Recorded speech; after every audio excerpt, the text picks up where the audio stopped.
But it's, again, it just tells the story of it's the evil and the ugliness of people's hearts these days is everywhere.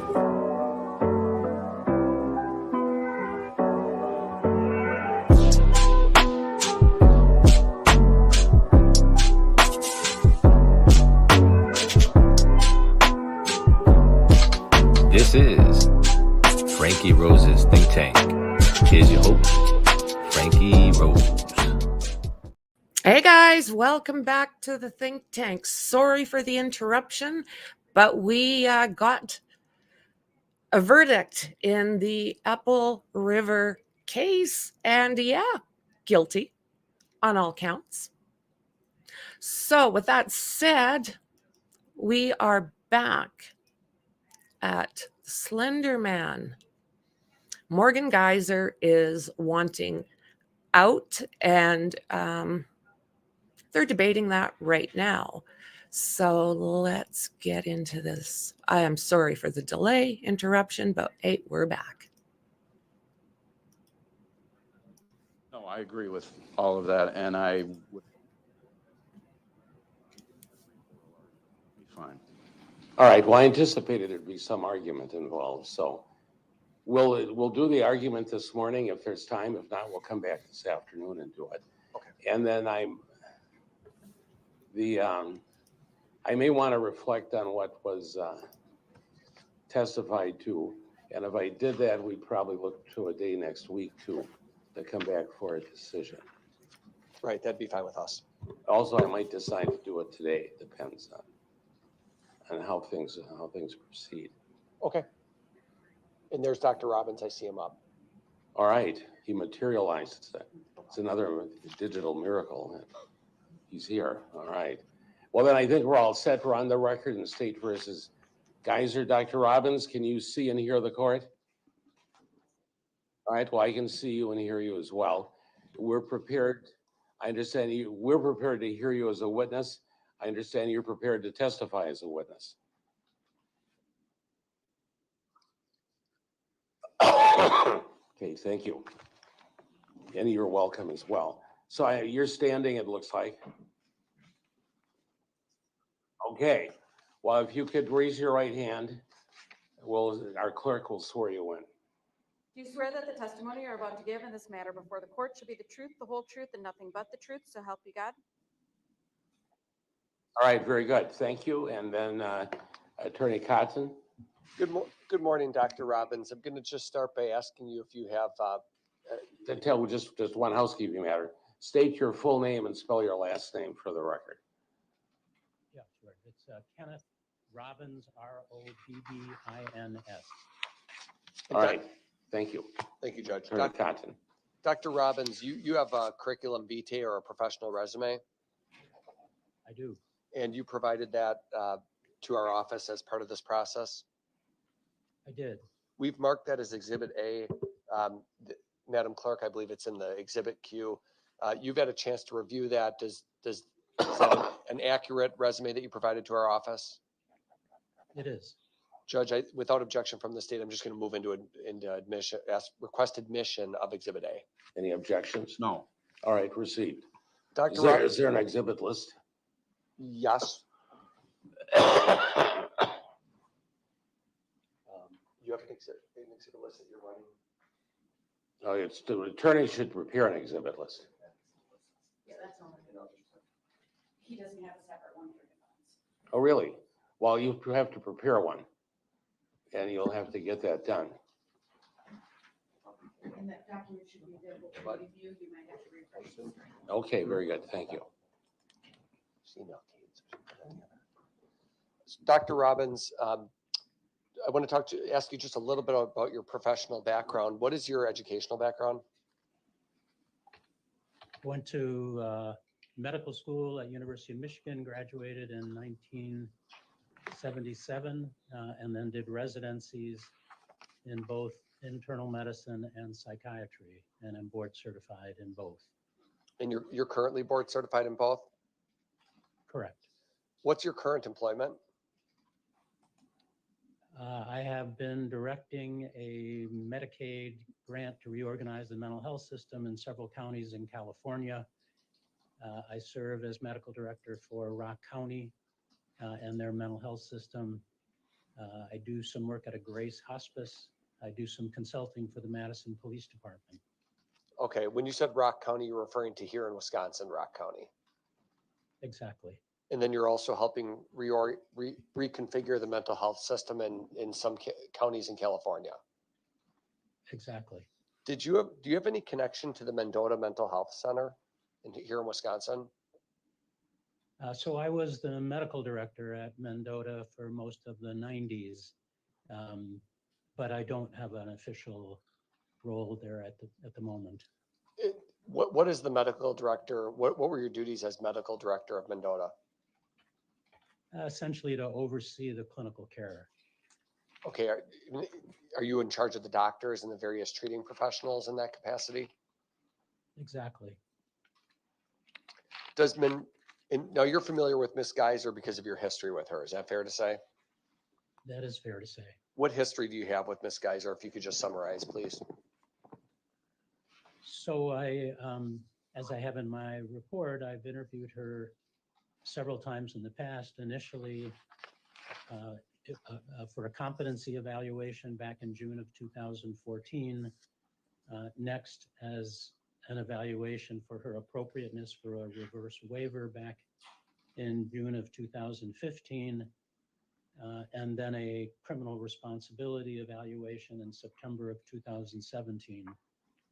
Then have you had an opportunity to prepare conditional release reports or to work on that for her? Just this for this particular conditional release application, yes. Okay, and that report was submitted to the court previously, right? And that's correct. And I believe also without objection, Judge, I'm just going to tender Exhibit B, which is Dr. Robbins' report. All right, thank you.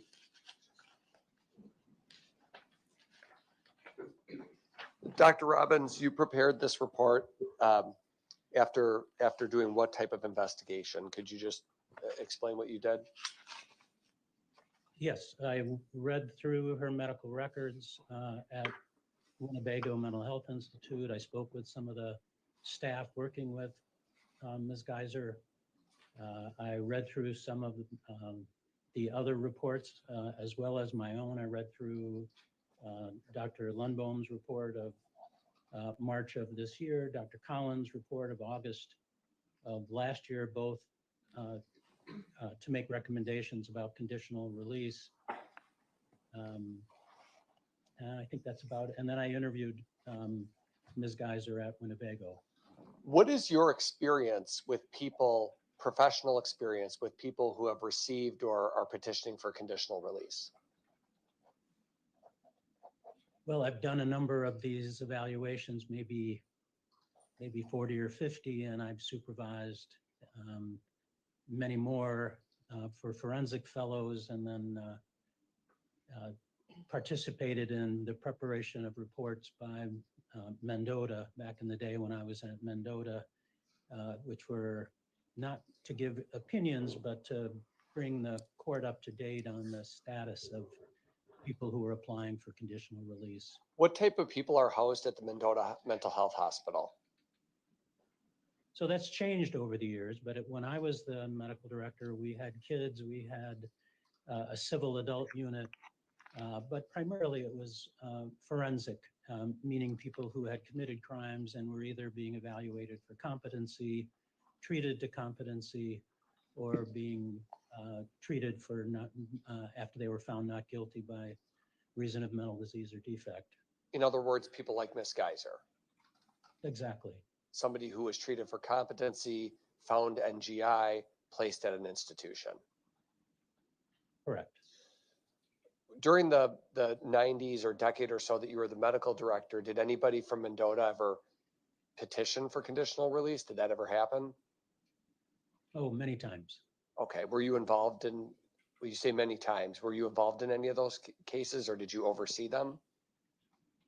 Yes, I essentially oversaw all of them and participated in looking at some of the letters that the Institute wrote.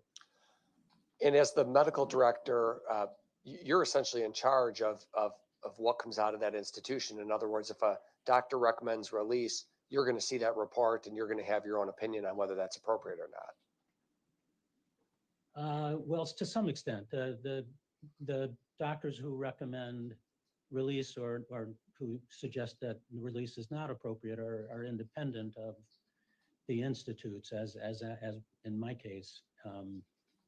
So I have some role to play, and because the institute writes a letter bringing the court up to date on how the particular person is doing, but the institute doesn't make a recommendation. And in that letter that you talked about is more or less is it a risk assessment or an overview of their treatment progress, or both?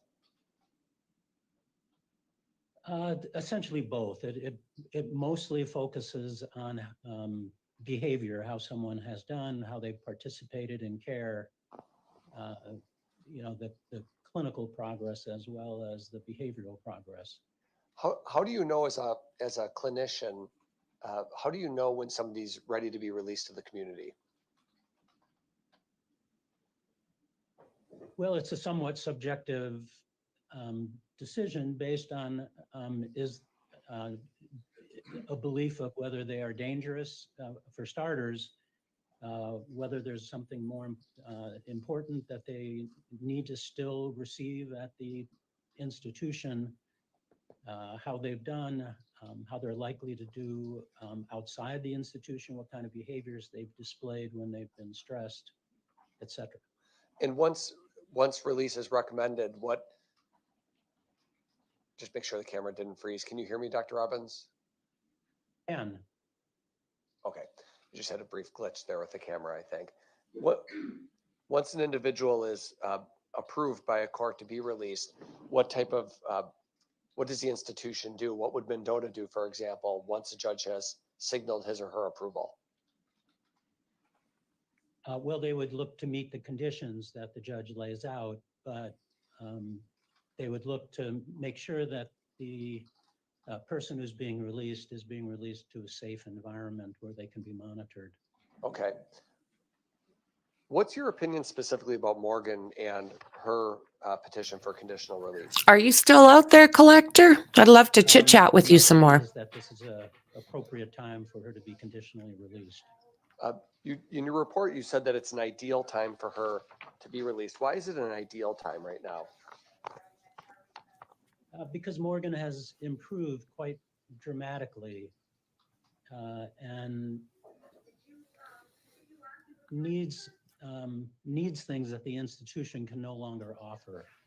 I think she's benefited a great deal by being at Winnebago in many different ways, but I think she's reached the end of what Winnebago is able to help her with.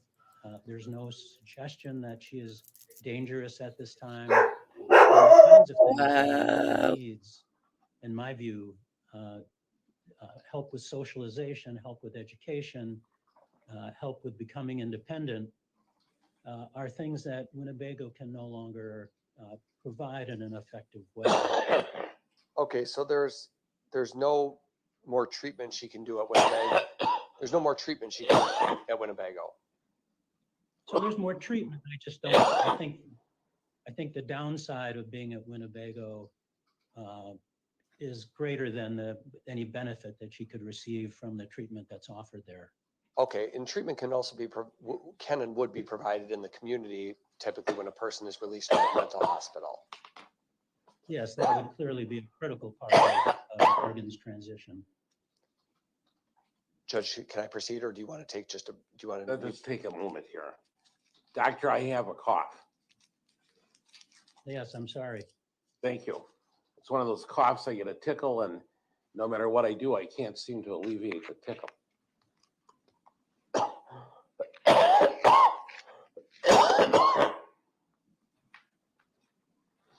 While I'm working on my tickle, I'm looking in the CCAP file.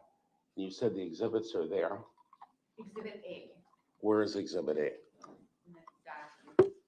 Under exhibits?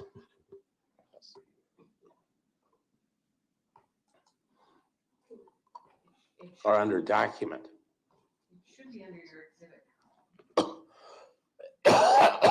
It's under exhibit document.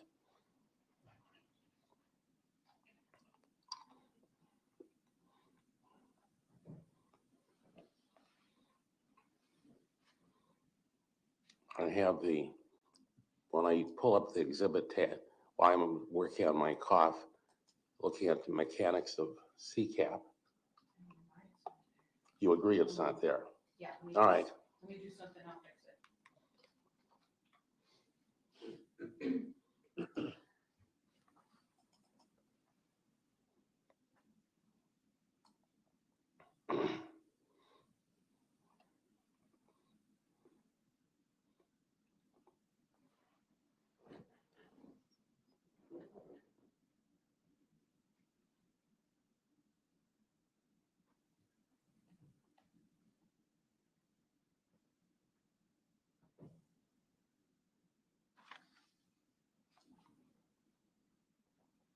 Well, I have exhibit A now through the, just through the filing in CCAP, so we can proceed. I think I'm ready to proceed. We'll be back on the record and asking questions, Attorney Content. Okay, Thank you. Dr. Robbins, there is, you just said the downside of remaining at Winnebago is greater than the upside of her being released. Do I have that right? It's greater than the upside of staying at Winnebago. So it's your recommendation she leave the facility because there's things like socialization and other matters that she needs to work on, and that would be best done in a community-based setting. Yes, that's right. And Dr. Lundbaum, you've had a chance to review Dr. Lundbaum's report and Dr. Collins' report. I have. I just noted in his introduction, he did not review Dr. Collins' most recent report. That's what but he has reviewed it now, I believe. Is that true, Dr. Robbins, as you testified today? Yes, just this morning that was sent to me and I did look through it, yes. Okay. All right, thank you. And I think you were on Zoom for part of her testimony yesterday, were you not? Right, for Dr. Collins' testimony, yes, I was. Okay. Now, Dr. Lundbaum said today that since October of 2021, Morgan has been very engaged and proactive in treatment, has a number of goals, both long-term and short-term, and is heavily invested in those goals. Would you agree with her opinion? I would. And she also said today that she would describe Morgan Geyser as a, quote, very empathetic person. Would you agree with that? I would. That she has empathy? I would agree that she has empathy. Why do you agree with that? Based on talking to the Winnebago clinical staff, based on reading the clinical notes, and based on my interview with Morgan. Okay, but I thought there was one statement she made in an individual session that suggested she didn't have empathy. Do you know what I'm talking about? I do. Is that a critical concern? It is not to me, no. Why not? You know, it's what people say in therapy is often challenging to put into context. And often when people are in therapy, especially someone like Morgan, who gets very down on herself, and at times appropriately for some of the things that she's done in the past, she will say things that are very critical of herself that don't necessarily reflect how she feels most of the time. Like a person in a moment of frustration might say, I'm such an idiot or I'm so stupid, when they don't really believe that about themselves. Is that a fair example? It is, and that happens even more in therapy, where you're looking at your behavior and trying to make sense of it, and sometimes you feel humiliated or embarrassed or remorseful about things that you've done. Is there any doubt from everything you've reviewed here that Morgan is embarrassed and remorseful about the things that she did as a 12-year-old? No, I believe most of the time she's remorseful. I'm sorry? I believe most of the time she's remorseful. Now, there's been some discussion about what the correct diagnosis is for Ms. Geyser. What's your current impression? What's your current diagnosis that you would apply in this case with respect to her mental health? Just going to ask Louis before he answers, just pause for a moment.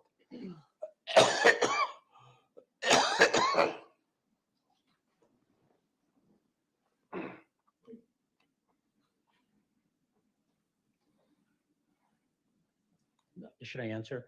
Oh, just wait, I'm letting my throat Sure. Oh, sure. Yep. settle down.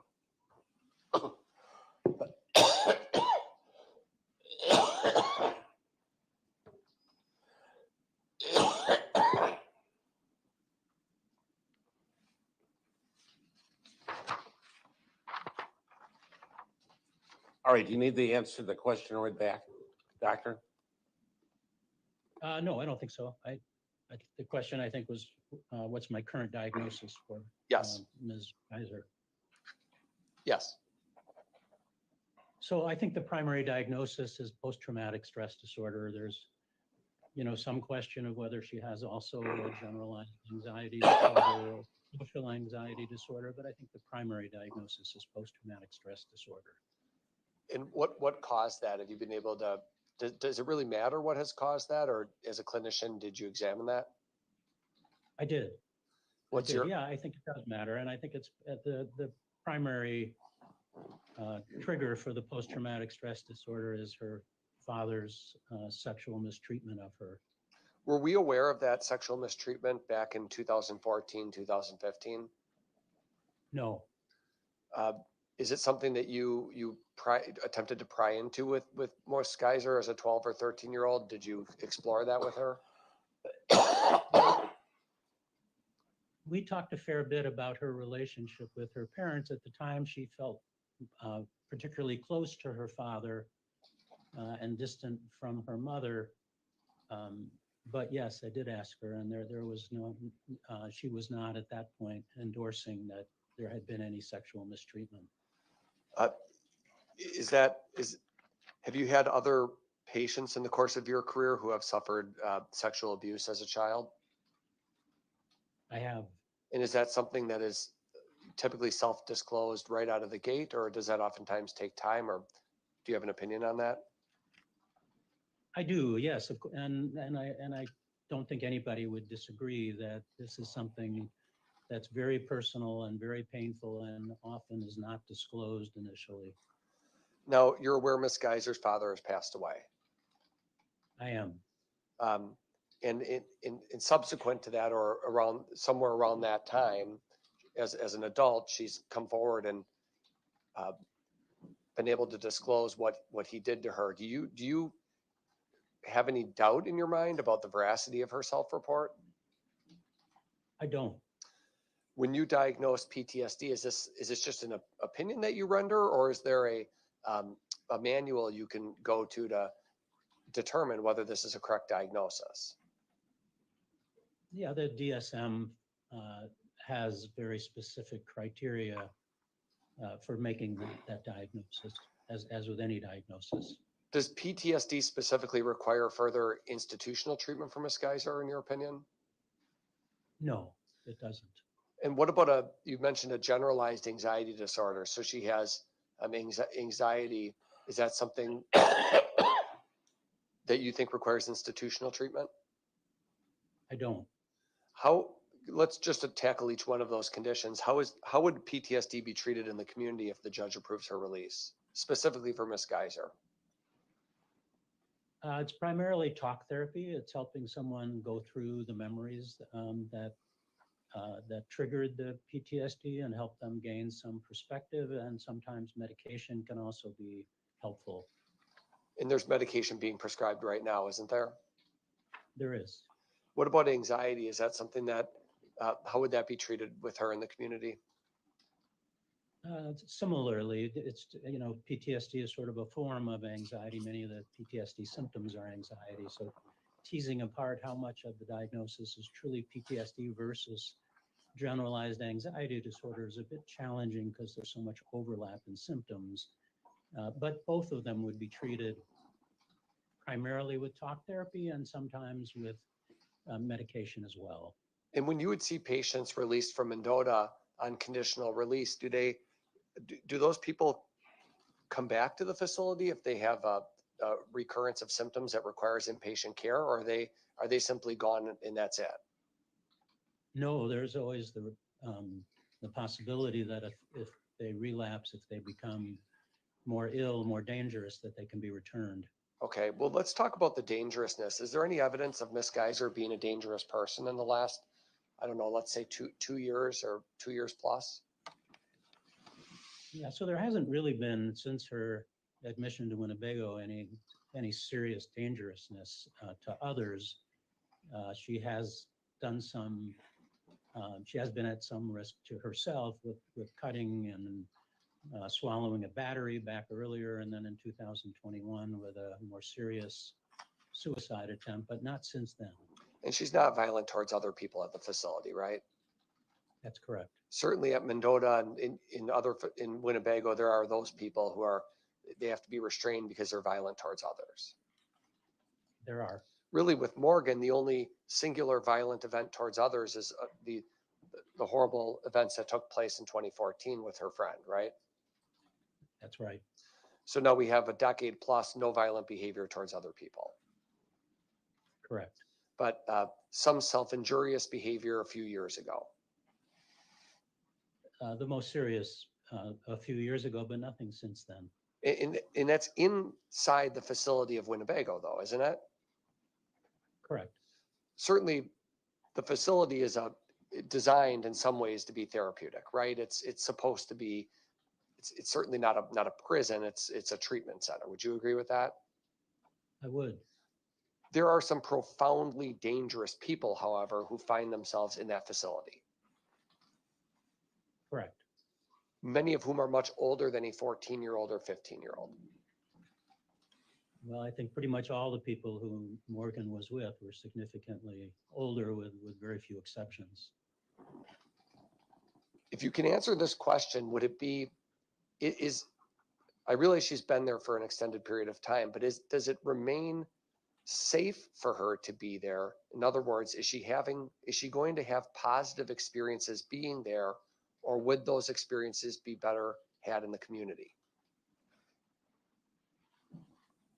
I guess I would say I think it's reasonably safe for her to be there, but in terms of what's therapeutic for her at this time, I don't think as helpful as Winnebago has been and as skilled as their practitioners are. As I said earlier, I think the downside of being there is significantly more worrisome than the advantages of being there at this point. Okay. You've been involved with Morgan's case for 10 years roughly, right? I have. And you previously diagnosed her with a form of schizophrenia back in 2014, 2015, right? Correct. Do you believe that Morgan faked her symptoms? No, I don't. I don't think it would be possible. Are you aware of any doctor, from all the reports you've read or medical records you've read, is there any doctor who truly thinks she faked her symptoms? I'm not aware of anyone at Winnebago who believes Morgan faked her symptoms. Well, isn't the concern that she was a sophisticated 12-year-old who was trying to come up with fictional inventions in her head to get out of trouble? Is there anybody who endorses that theory? Yes. Who? I think most everyone who has worked with Morgan has endorsed that theory. Okay, the theory that she was in her head believing she heard the voices at the time. Correct. Is there anybody who believes that she just made it up to escape responsibility? I'm not aware of anyone who at Winnebago who believes that to be true. Is it easy or hard to diagnose schizophrenia in a 12-year-old or a pre-adolescent individual? It's very challenging to try to tease apart what's fantasy versus what's psychosis. If it were psychosis, would you be able to look back today as a woman in her young 20s and say, I know it's psychosis and here's the reasons why? So the schizophrenia is very unusual in a 12-year-old. And when it occurs in somebody so young, it takes a particularly malignant form. People are very ill, very challenging to treat. And if you were to stop their antipsychotic medicine, the odds are very small that their symptoms wouldn't return. Okay, so somebody who has schizophrenia at that young of an age, if you stop the medication, it's virtually certain you would see a reemergence of symptoms quickly. Very unlikely that they would go over a year without a return of symptoms. Well, but here we have almost 2 years with no symptoms, and Miss Geyser's not taking schizophrenia medication. So the antipsychotics were started to be weaned in October, I believe, of 2022, and were stopped in December of 2022. So for this period of whatever it is, 16, 17 months, completely off antipsychotic medicine, she's had no psychotic symptoms. And she's also had psychological testing done, which also demonstrated no evidence of psychotic symptoms. And interestingly, two psychological testing episodes that were performed earlier did show psychosis. So I think there is no reason to believe that Morgan has had any psychotic symptoms over this last 16 or 17 months since the antipsychotic medicines were discontinued. Okay, so it's your opinion that Morgan did not malinger or lie about the symptoms she was experiencing in 2014. Yeah, I was starting to say, I just don't think it's possible that someone is able to do that. It's very hard, 24 hours a day. She was observed with cameras that were recording her even when she was not aware she was being watched. And there was lots of evidence that she was experiencing, if not hallucinations and delusions, at least fantasies that she believed. So no, could she do that 24 hours a day for 8 years? I just don't think that's possible. Especially as a 12-year-old misleading multiple experienced doctors.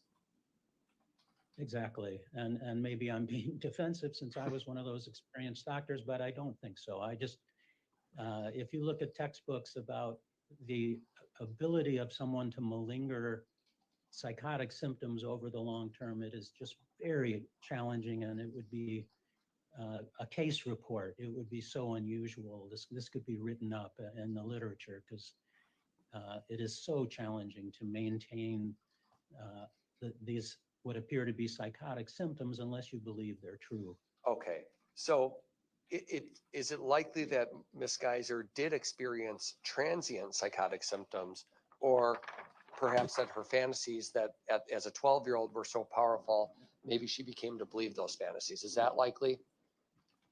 I believe it's most likely the latter is the most likely, that she had these fantasies and believed them to be true at the time. And now what? Her brain has continued to develop, and she's matured and received therapy, and therefore that goes away over time? Yes, I think part of it is maturation. Part of it is the treatment that she's received at Winnebago, and some of it is just that she's become more able to tolerate thinking about the abuse that she suffered and is now able to talk about it. You talk about the very wise and compassionate staff at Winnebago Mental Health Hospital. Does that play a role in her? Has that played a role in her recovery as well? I believe it has. So it's a combination of factors. It's maturity, it's the staff, it's the therapy, and it's the evolving recognition that schizophrenia was not the proper label. Yes, and I think her capacity to be able to tolerate thinking of her father in a more negative way.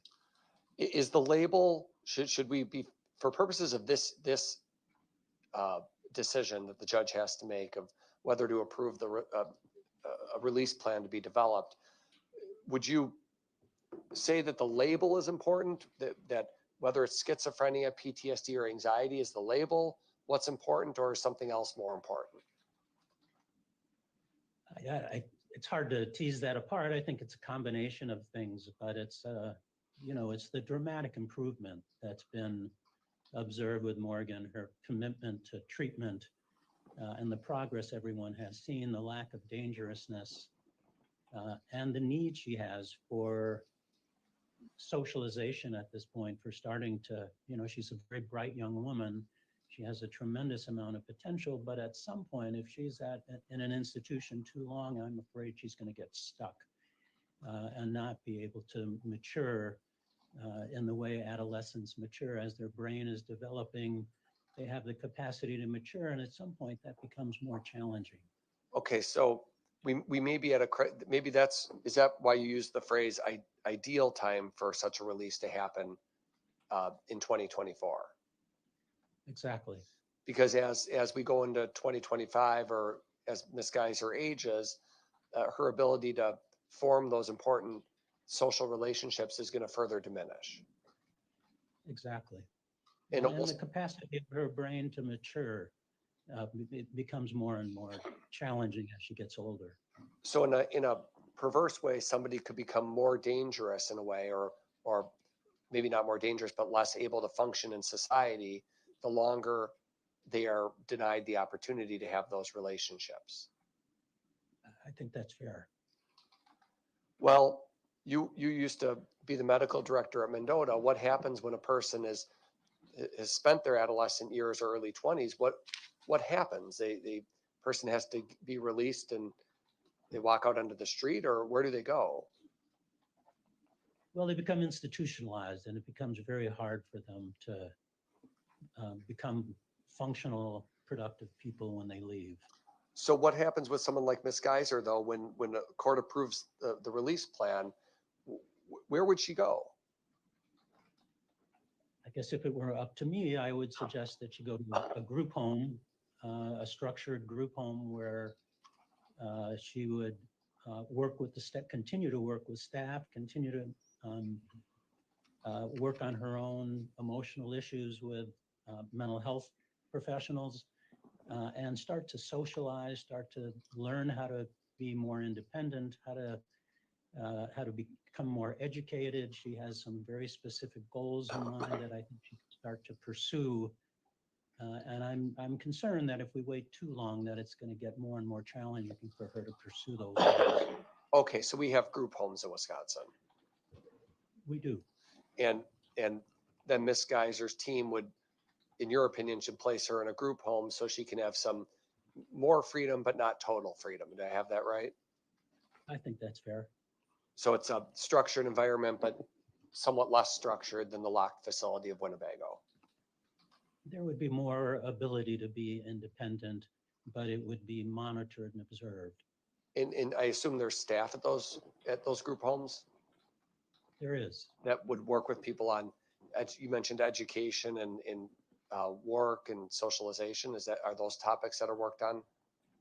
Exactly, and they would work with her mental health staff. They form a team and they work together to make sure that she is progressing in a safe manner. Okay, so she moves into a group home for some undefined or extended period of time while those tasks are addressed. Is that correct? It is. Did you ever, when you were at Mendota, see people who were decompensated at a group home and they had to be brought back to a facility? Yeah, unfortunately, I did. Okay, so that can happen if somebody it has to be tried, but if it doesn't work, then the person is brought back to Mendota, for example. Exactly, or Winnebago, but that's right. Okay, but if they make progress, then what happens? Would you if Ms. Geyser makes progress, would you envision further relaxation of the restrictions against her? Gradually over time, yes, to a point where hopefully she becomes a productive citizen and reaches the goals she has in mind, which in my view are quite realistic. Let's talk about those realistic goals. Why do you say that? Because she herself is aware that she needs structure, that she'd like to transition to a group home. She's not looking to be completely free. She gets that she continues to need to be monitored and to work with staff, and that she continues to need mental health treatment. She wants to get education. Her initial goal is to become a CNA, a certified nurse assistant, which is, I think, a very realistic goal given her intelligence. And over time in the future, perhaps become a writer, which I also think is a realistic goal. Obviously, it's not something she can start tomorrow, but I think it's a realistic goal to work towards. Right. None of her goals are delusional or grandiose or unrealistic. Agreed. You mentioned in your report that you discussed with Ms. Geyser her WRAP plan, WRAP, and you described it as an excellent plan. Why do you believe it's what is the plan and what is Ms. Geyser's plan and why is it excellent in your opinion? Her WRAP plan is essentially how to deal with stress and who she can turn to for help. And she has a list of current peers. I'm sure that will expand if she were to be conditionally released, including her brother and her mother and a number of friends who she feels can be helpful. She has realistic plans about how to deal with stress and various things that she can do to monitor her affect, her mood, and her impulses, and what to do if she becomes concerned about her mood or impulses. And they're all very realistic. Now, Dr. Lundbaum has identified a number of incidents over the past years that give her some concern. And you mentioned in your conclusions that you consider Dr. Lundbaum's observations to be that these incidents are minor problems. Can you expand on that? Sure. The example that you mentioned earlier where she was very negative about herself in talk therapy, and a number of Dr. Lundbaum's examples are things she pulled out of the talk therapy notes. These are things that happen to everybody in talk therapy. People say negative things about themselves. That's part of what you do in talk therapy, is to try to make sense of yourself. And you look at the good news and the bad news, and to assume that because Morgan says something negative about herself in talk therapy or even on the unit, that to me is what you anticipate for somebody who's maturing. And there are very few adolescents who go through adolescence without saying some very negative things about themselves. There was something about heightened emotionality. What does that mean? I assume there was some period where she became emotional, but again, she's been dealing with a lot of things that we would want to make her emotional. She needs to be looking at the crime and how it happened and how to make sense of that she did such a terrible thing. She needs to make sense of her sexual mistreatment and her father's death. She's got lots on her mind, and it's not surprising that she has periods of time where she's more emotional. Do you feel that Ms. Geyser has an opportunity to become an independent adult if she remains in the Winnebago facility? I think it's, as we can see, she's only had about 6 times where she's gone into the community, even though she's eligible to go into the community, because it's just not something that can happen that often at Winnebago. They don't have the staff to allow that to happen on a regular basis.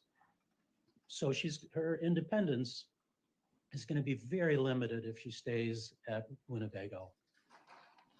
And as you said, it's important, particularly given this unique case of her age and when she went into the facility, it's particularly important here to permit a greater opportunity for release into the community sooner rather than later.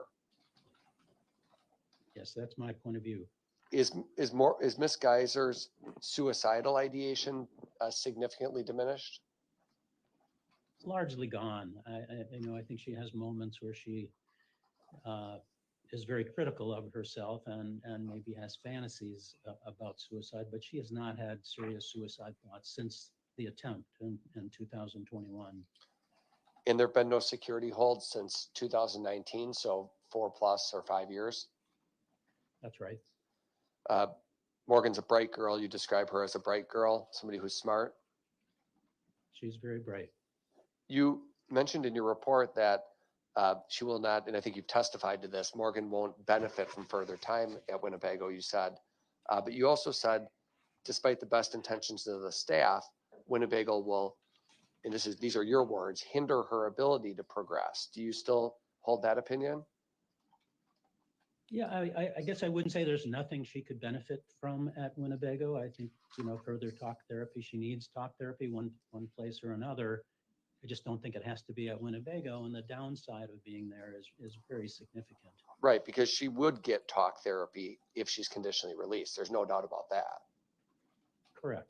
And you noted that even with the best intentions of the staff, she's still going to have limited contact with age-appropriate peers, right? Correct. In other words, if she stays at Winnebago, she has limited contact with age-appropriate peers and limited educational offerings.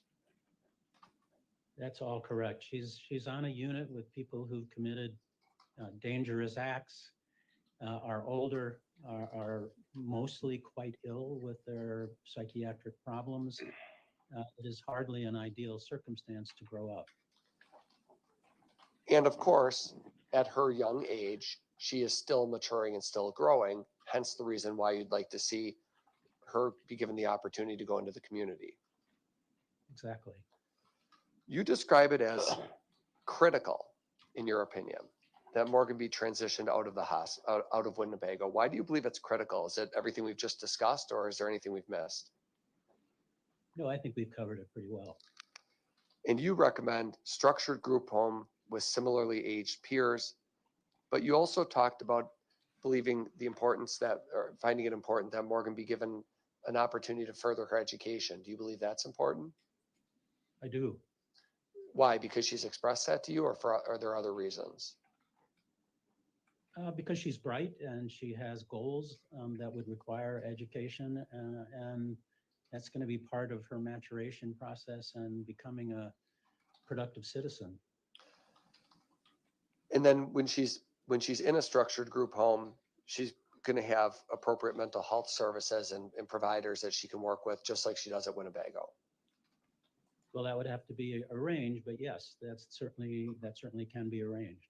What about medication? If she needs to take medication for an anxiety condition, that can all be done within a group home, correct? It can. They provide you with connections with doctors that you can visit with, or psychiatrists you can refill your prescriptions through, right? Yeah, I think it would be really important that she continue to work with a psychiatrist and a therapist, and that would have to be arranged.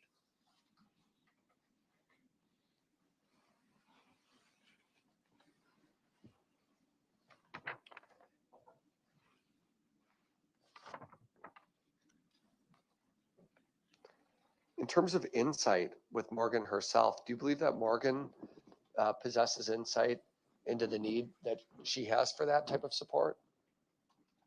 Yes, she was very clear with me that that's what she feels she needs, and that's part of her RAP plan that we talked about earlier.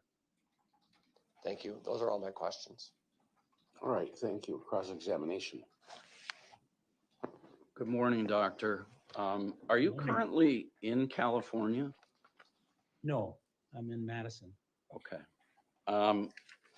I believe you testified that you have yourself written roughly 40 to 50 conditional release opinion reports. Is that right? Yeah, that's a wild guess, but yes, that's what I said.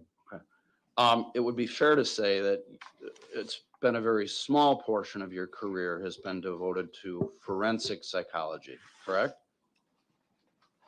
I guess I wouldn't say that. It's not a big part of my career at the moment, forensic psychiatry, but I was at Mendota for almost 10 years, and that was pretty much all I did during those years. I started a fellowship between Mendota and the Medical College of Wisconsin that continues, that's focused on forensics, that for psychiatry residents who want more education about forensics, they spend a year in that program, and that has continued to the present, and I still do some teaching in that program.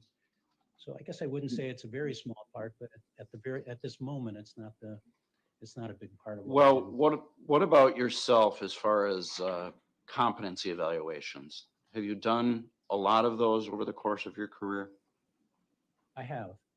Any rough estimate?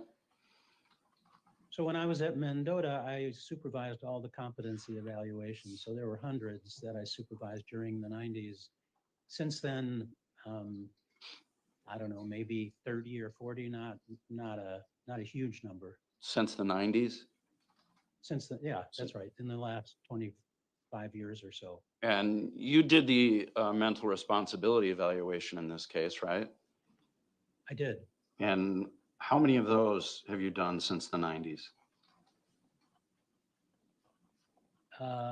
More than competency. I would guess 70 or 80. Okay. If I hear you right in this case regarding conditional release, you look at this as a balancing test, correct? Yes, that's fair. Balance between risk to the community and here benefit to Morgan, right? Exactly. And you certainly see that there's a greater benefit to Morgan than any risk she would present to the community. Is that right? That's my belief, yes. And because of that, you believe she's suitable for conditional release at this time. True? Well, it's a combination of factors. I don't see dangerousness to the community, and I see there being more advantages than disadvantages to transition her out of Winnebago at this point. And because there are more advantages to her, you believe she's suitable for release. Well, that in combination with the fact that I don't see danger to the community.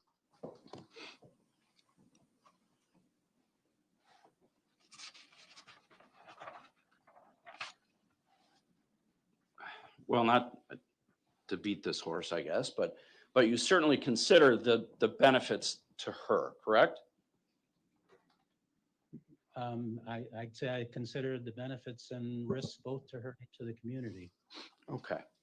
I'm a little unclear. When do you believe that Morgan first disclosed that she had been a victim of her father? So I don't know that, but the first that there are notes in the Winnebago charts about, so she had talked to her mother about this long ago, but in terms of talking to treatment providers, the first that I see that is the psychiatrist who was working with her in 2021 and 22. Well, you're aware that she also had talked to law enforcement long ago, correct? Correct. And really the evidence we have comes solely from Morgan, true? True.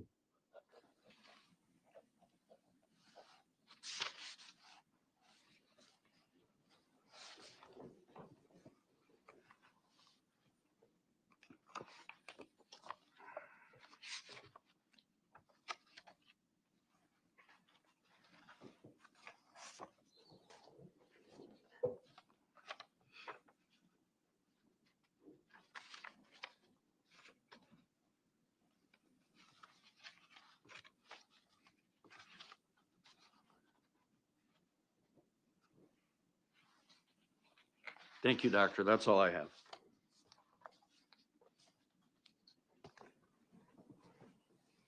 Any redirect? No. All right. Doctor, are you under subpoena? He's not, Judge. Pardon me? Doctor, are you under subpoena? I've been told you're not. Okay. All I right. wasn't sure. So thanks for being here today and appearing by Zoom. Have a good afternoon. My pleasure. Thank you very much. All right. Thank you. Further witnesses for the this Geyser.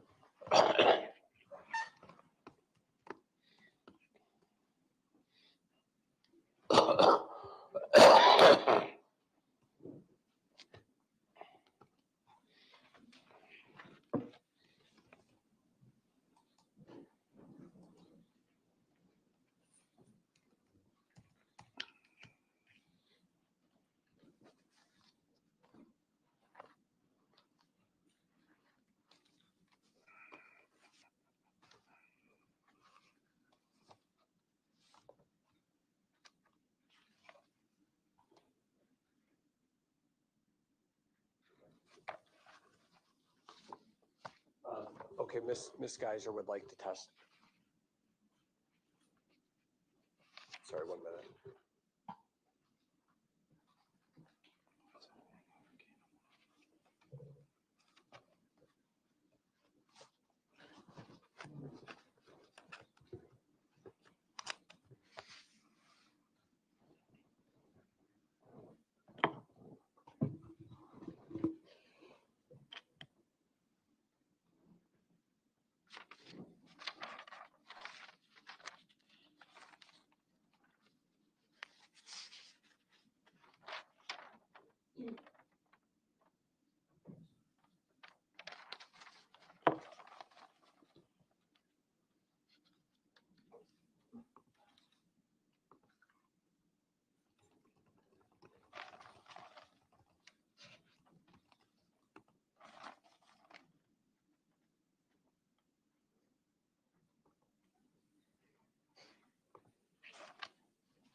Okay, the defense does not have any further witnesses, Your Honor.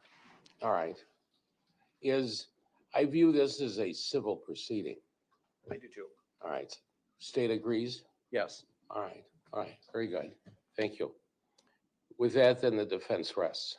Yes, Your Honor. Does the state have rebuttal testimony? No. I asked Dr. Pope to be available from Winnebago. She's been on Zoom on both days. And I'd like to ask caller to have her answer some questions.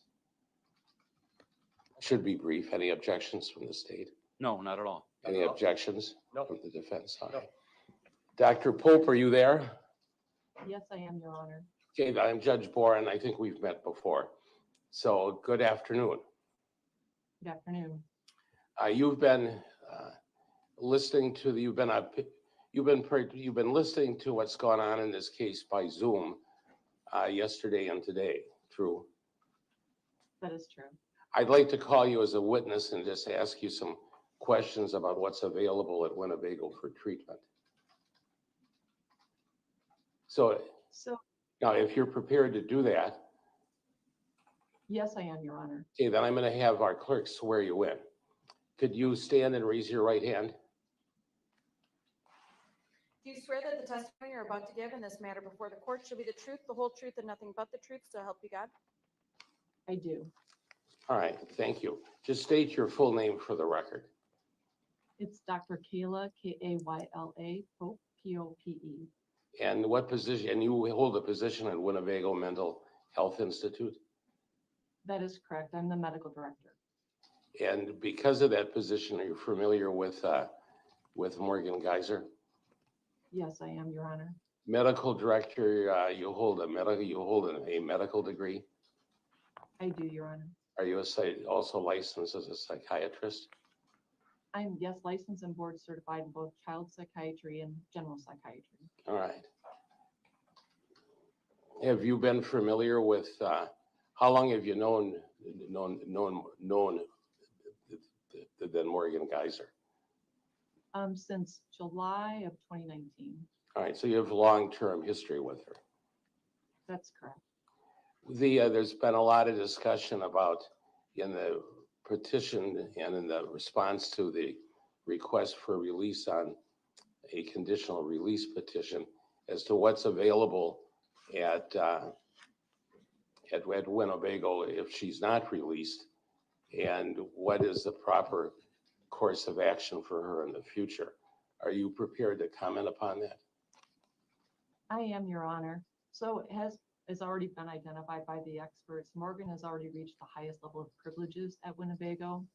She has actively participated in therapy, medication management, and all the treatment rooms that are available. At this point, she has optimized all that is available for Morgan. And as Dr. Robbins pointed out, we have very little ability to provide Morgan with experiences in the community. And I would agree with him that at this juncture, it's critical for her to have those experiences to help her continue with her development and socialization. If she remains at Winnebago, what impact does that have on the risk assessment as to her dangerousness?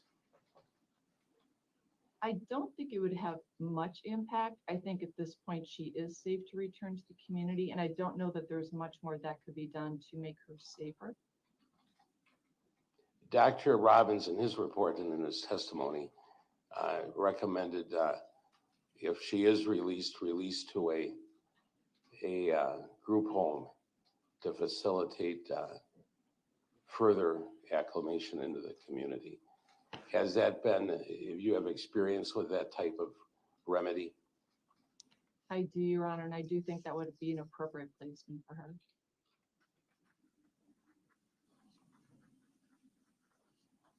All right, thank you. I have no other questions.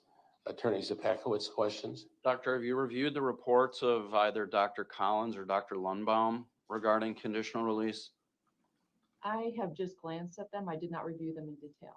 You're aware that both of them find Morgan at this time not suitable for conditional release? I did hear their testimony to that effect. And they believe that Morgan still represents a significant risk of bodily harm to herself or others? You don't, I did hear their, I'm sorry, I did hear their testimony to that effect. you don't agree with that? I would say I probably agree more with Dr. Robbins' assessment of the situation. Morgan has not had any dangerousness for several years now. And I do think at this point it is critical for her to make the transition to the community to help with her ongoing development. You don't believe 6 months from now she would be less ready to go into the community, do you? No. But I do think that critical period for development is closing, as Dr. Robbins identified. And you don't really have any experience with Morgan going back to 2014 when this offense was committed, do you? No, I was not involved in her case at that time. And are you aware of the underlying facts of that incident in any detail? I am aware of what transpired to some extent, but not in detail, no. I was not involved with the case.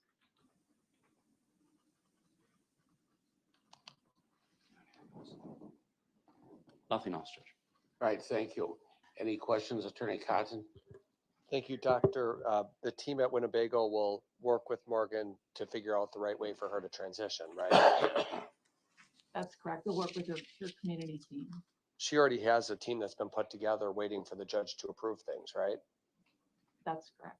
And so if Judge Boren gives the green light today or tomorrow, is that team ready to meet and put pen to paper and figure out the plan?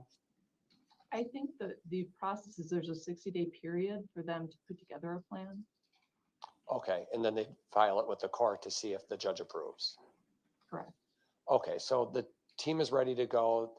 Morgan has a relationship with them. Can they do that within 60 days based on your experience? Does that seem like a sufficient window? Sometimes they ask for an extension if it isn't enough time. Okay, so if they need more time for some reason here, they can ask for that. Correct. And then they'd give their report to Judge Boren and he can make his decision from that point. Correct. Okay, thank you. That's all. Attorney Zapekowitz, anything further? No. All right, well, I have no further questions, ma'am. Thank you for being available to testify today. I appreciate that. With that, that concludes the testimonial part of the hearing today. True from the state standpoint? Yes. True from the defense standpoint? Yeah. Yes. All right. Then we'll close all testimony. I'll hear argument this afternoon. Now, I mentioned the fire drill, or not rather the tornado drill. I want to avoid that. That'll be a interruption, needless to say, and disruptive to thought process if we're involved in anything when it starts. So I'm going to recess the case to 2 o'clock. Now that should be at the end of the tornado warning and the participation here. As I indicated, we're in a unique position because we're the shelter right here in this courtroom. So I know that we'll have people coming in and it'll be disruptive. So we'll adjourn recess to 2 o'clock. And then I'll hear argument from both sides. Thank you. Thank you. Have a good day then, or good morning and initial afternoon. So do we know 2:00? Where is this? Is this Wisconsin? Hey, Chopper.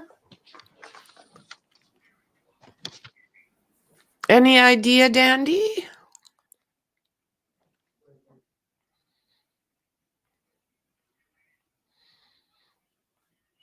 Yeah, Wisconsin. Do we know what time zone they are? I'm in Canada.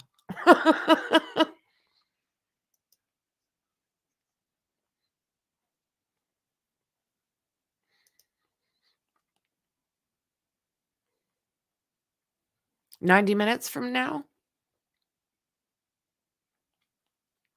Okay. 1 p.m.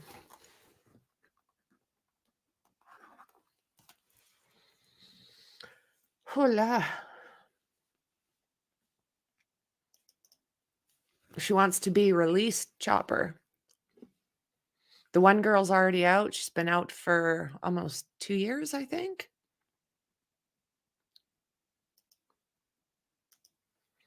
Yeah.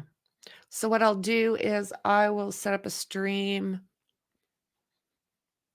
for 90 minutes from now.